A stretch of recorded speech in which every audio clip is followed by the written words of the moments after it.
Hello and welcome to Miss Charlotte Astrology. My name is Charlotte. I'm a full-time working astrologer, and on this channel I analyze the astrological charts of public figures, and very often they are celebrities and normally come in the form of actors, artists, musicians, politicians, royalty, the occasional criminal.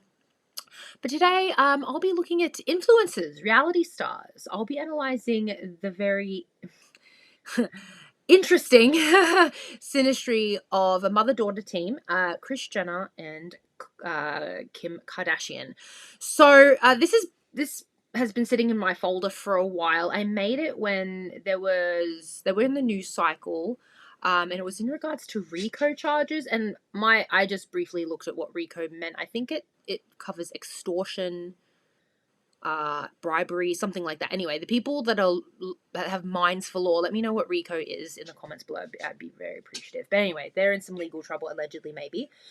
And I just thought, you know what, this would be an interesting opportunity to have a look at their synastry, because they do have a very close bond. It's a very complex relationship. It is a very close bond, but it's also there is absolutely some exploitation here. Just look at how Kim got famous. And if you were on Ray J's live, you know exactly what I'm talking about. I was on Ray J's live. Anyway, I hope you guys find this interesting. And yeah, I'm excited to see where this goes.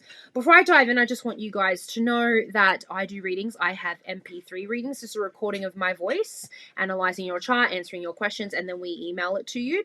And then I also do 60-minute Zoom readings and 30-minute Zoom readings. So, and those are also, when we meet, I record it so you don't have to take down notes. You can just relax into the reading and then you can watch it over again forever.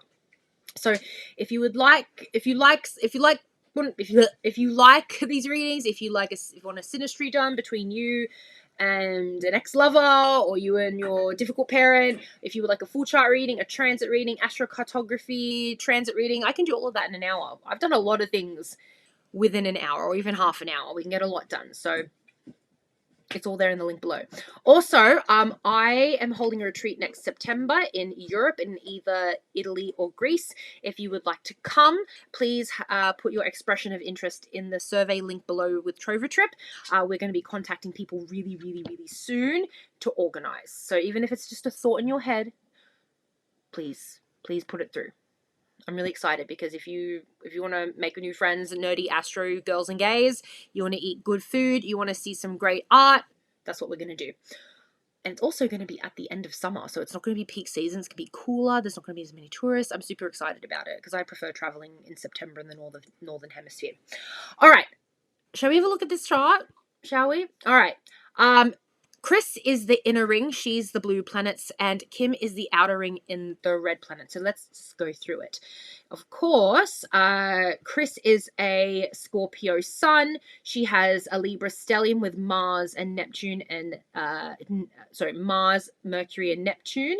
Her Venus looks like it's in an early degree of Sagittarius, and her rising is in Virgo with, of course, a Cancer moon in the 10th, 11th house, and then a midheaven in Gemini. Literally, this placement is the marmager. Midheaven in Gemini is the manager, managing everything, very mercurial. The moon in the 10th house, that's the mum at work. Literally, marmager. Moon in the 10th, midheaven Gemini, marmager. And yeah. Okay, and then we've got Kim. She is, of course, a Libra sun. Note the Pluto-Lilith conjunction not too far away from that sun. And then she has a midheaven in Virgo. Her Venus is not too far away. And then she has, let's move around. She's got a moon in Pisces on her IC. And then she has a Mars in Sagittarius. Note, it is with, not in a conjunction, but with Neptune. What do I call that? The hooker Mars. It's the hooker Mars. Mars with Neptune is the hooker Mars. And that is on the Sagittarius ascendant. Okay. Let's dive in. Let's go look at the first slide.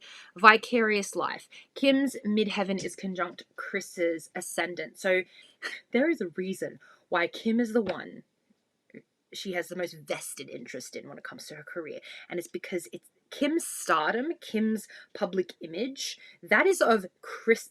That is Kris's creation. Have you ever read Frankenstein? Right?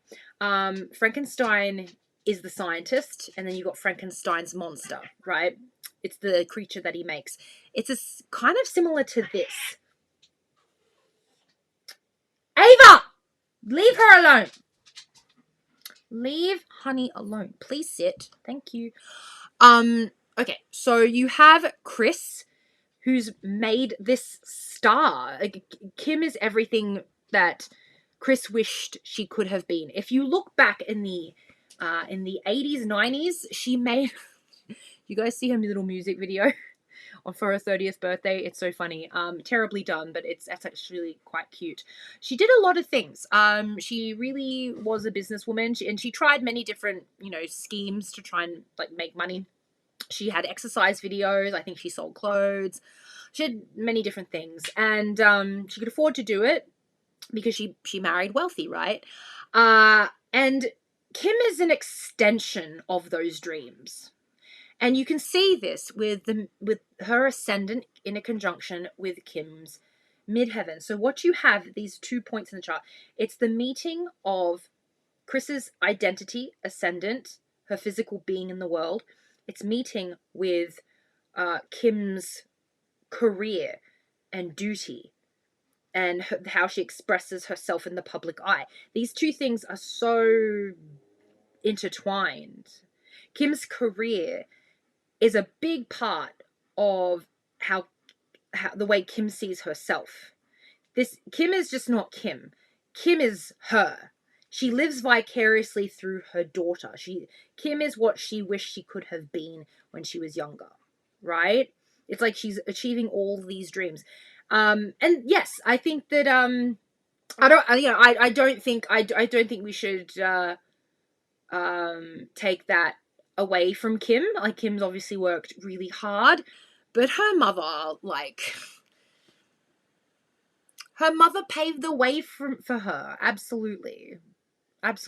She made her a star with that video. Anyway, but yeah, Kim's always been destined for fame. There's Jupiter here, Venus is here, Juno, Saturn, like these are all indicators of fame, and also being famous for her relationships. Venus at the top of the chart, Jupiter and Juno married in the chart. On the midheaven, she's going to be famous for her romantic relationships. And of course, Kris has a big hand in that as well here. Now, with Kris being a Virgo rising, if we were to do this whole sign, that Mars, Mercury, and Neptune all sitting together in that stellium play into the second house. Their money is a very slippery slope. When you've got Neptune in the 7th house, you can find that money just kind of falls through your fingers. However, if you've got Mars in the 7th house, you know how to make money. You're very good at making money, but you also know how to spend it. Mercury, making money through communications. So all of these planets sitting together in Libra, playing out in that second house, makes her a great money maker. Kris is a great businesswoman, but she also has trouble managing it. She's going to be she's lost a lot of money in her life. She gains, she wins, she loses. Any money that she loses, she gets back. But I mean, she's a bit funny with money as well. I could see her trying to hide it, stuff it away in secret places. I could see her do that with these placements. Now, Kim, she has an 11th house Libra sun. That also falls into Kris's second house. If someone's sun falls into your second house, they can also bring you a lot of money. However, Pluto and Lilith are not far away. There could be, if she has disgraceful behavior, she could also cost her mother a lot of money. Pluto playing into the second house is also quite eventful with it's also a bit of a slippery slide with money. Very transformational experiences with finances. And the South Node just moved through there, so I reckon they spent a lot of money on the lawyers. Anyway, yeah, there's a lot going on here. Let's move on. Destructive abundance. Kris's Pluto and Jupiter on Kim's North Node, and Kris's Moon conjunct Kim's vertex. I've said this before, and I'll say it again. The vertex is an indicator of a soulmate. That's what a lot of astrologers believe. But then you have another school of astrologers that believe that the vertex is a cataclysmic, fated meeting. And yes, it can feel great. It can be a great connection. It could be that soulmate, but it could also be disaster, or it could be just a very impactful, insane event. Now, with these two in each other's lives, Kim, yeah, I mean, I have no doubt in my mind with this placement, her mum is her soulmate, but she's also part of a lot of her trauma, like a lot of it. Yeah. And that moon is also, that moon is in her 8th house as well. The finances look quite messy. What is she telling her daughter to invest in, I wonder? Moon, Kris's moon, which is it's an emotional planet, while it's sitting in her 10th, 11th house, which means that she's very much a connector.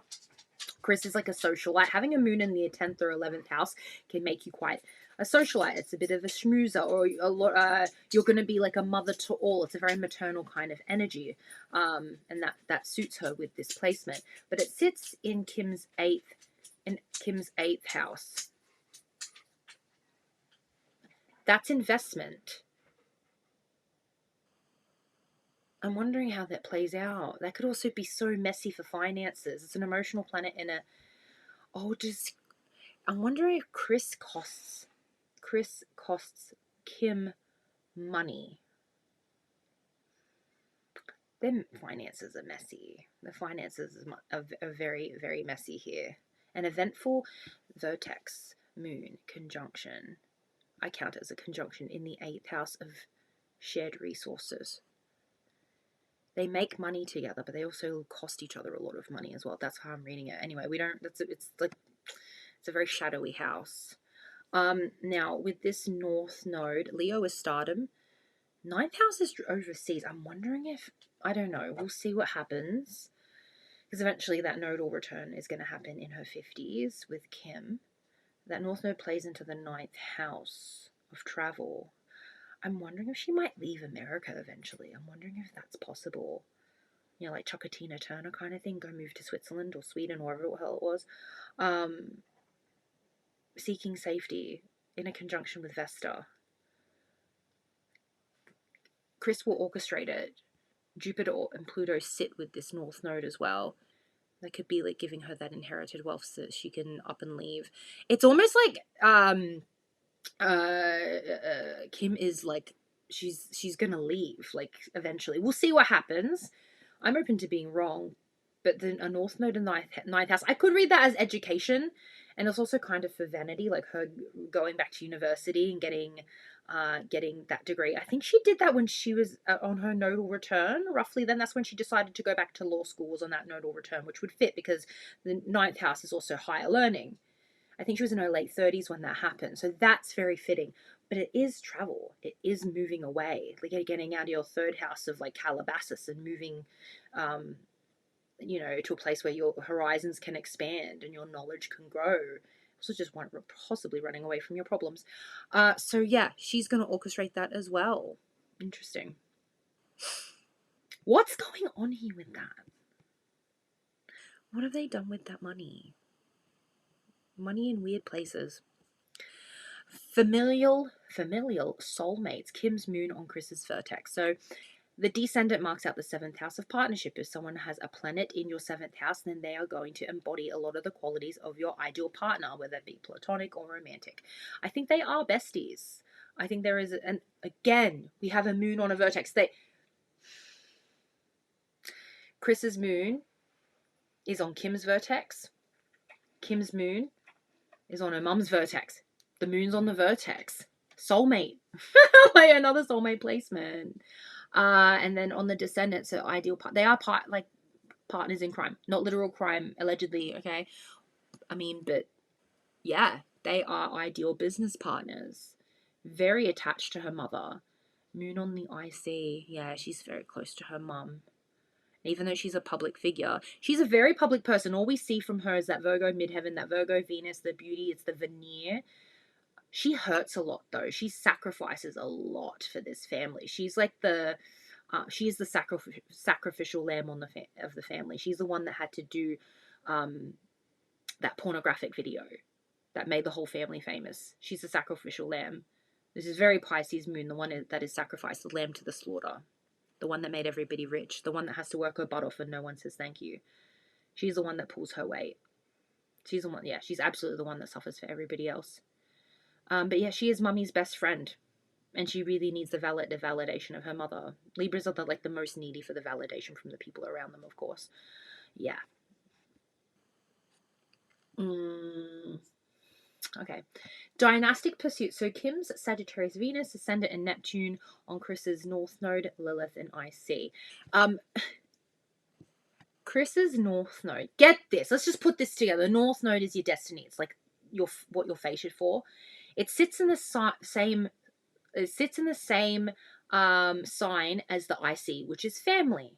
Destiny is family. The daughters, all of that. Lilith is there. The goddess of abortion and divorce. Lilith is the goddess that eats her babies. What am I supposed to say? Do I think she loves her children? Absolutely. I think she will do a lot to protect her children, but I think she's also put her children in harm's way many times. She loves her daughters, but did she sell them? Has she sold them into some capacity? Does she, even, it doesn't have to be as nefarious as the yachting that's been alleged, but has she sold her daughters into some kind of exploitative sexual slavery of sorts? Sort of. Kind of. Even just the TV show alone. Her posing nude on Playboy. Accepting money from billionaires. Wasn't there like a Chinese or Cambodian billionaire that like gave her like millions and millions of dollars in a suitcase? That's alleged. Doing all these weird meet and greets. Like, and then Kim's like essential, it's not a stellium, but like if I include the ascendant, Kim's heavy Sagittarius placement sit there. She's made her mum's dreams come true. She brought her mother to her destiny. But these are malefics, Mars and Neptune on the North Node. The North Node itself is already malefic. This is a violent destiny. Very violent. There's some scandal here. There's some secrets, there's lies, there's lots of enemies. Kim is integral to her mother's success. But Kim has also brought many enemies to the family's doorsteps. You know? That's rough. Literally, the IC represents family, right? Family can include children, I suppose it's 5th house, but like family. Kim has Sagittarius placements that sit here. Her Mars also in the same sign as the IC. I do think that at some point she will be dominating the family. Like Kim will take over and be dominating. She's almost like the chosen one, the chosen eldest child. And Courtney, I know, is the eldest child, but she's like snapped off and she's doing her own thing, which is a very eldest child thing to do. She doesn't want any part of this BS. But yeah, Kim is in line for the throne. She's the next momager.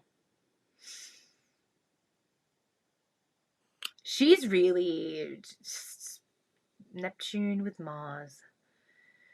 A phallus with no boundaries. That's why I call it the hooker Mars. It's on her ascendant too. The woman is determined, ruthless, in fact. Again, a phallus without boundaries is incredibly ruthless. And very hypersexual as well. So,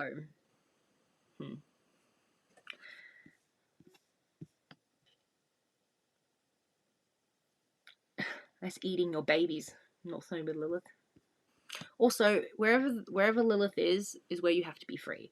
When I talk to women, especially when I talk about Lilith, what you have to understand is wherever Lilith is that wherever that dark feminine is where you should be free.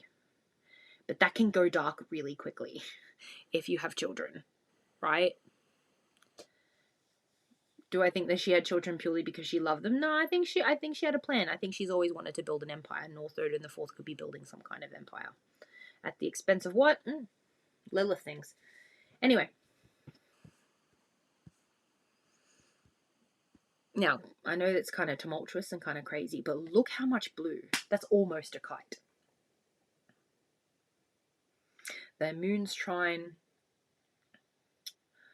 They understand each other, even if there is exploitation. Like, there is a lot of love here. There's so much closeness. Kim will do anything for her mother. They do anything for each other.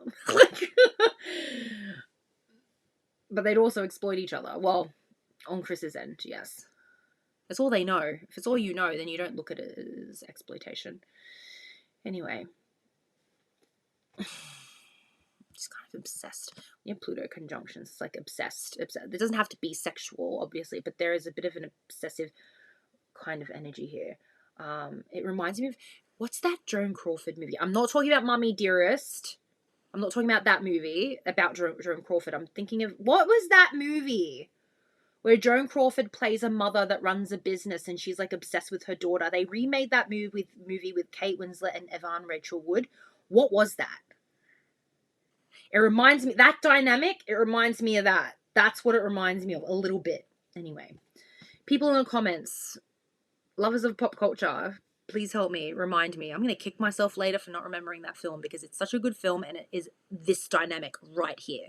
A family business, toxic love between a mother and a daughter. It's like a bit, there's some obsession here, right? Familial obsession. Anyway, guys, thank you for watching, and I'll see you in the next video. Bye.